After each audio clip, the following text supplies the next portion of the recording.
Hello বন্ধুরা, আসসালামু আলাইকুম। কেমন আছেন সবাই? আজকে আরেকটা স্ন্যাক রেসিপি নিয়ে চলে আসলাম আপনাদের সামনে।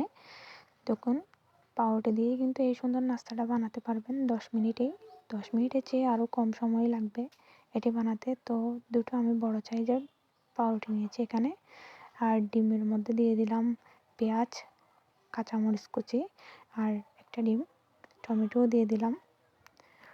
তো এখন লবণ দিয়ে ভালোভাবে ফেটিয়ে নিব। লবণগুলো মিশে গেলে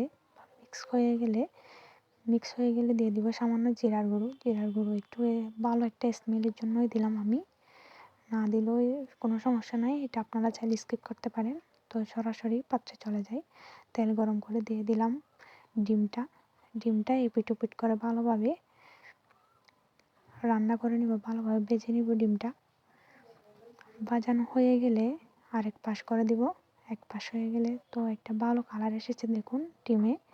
তো এই পর্যায়ে এর উপরে দিয়ে দিব একটা পাউরুটি, এক স্লাইস দিয়ে দিব, পাউরুটির একটা স্লাইস দিয়ে দিব। তো দিয়ে এটা উল্টে দিব যতক্ষণ না পাউরুটিতে একটা ভালো কালার আসা পর্যন্ত।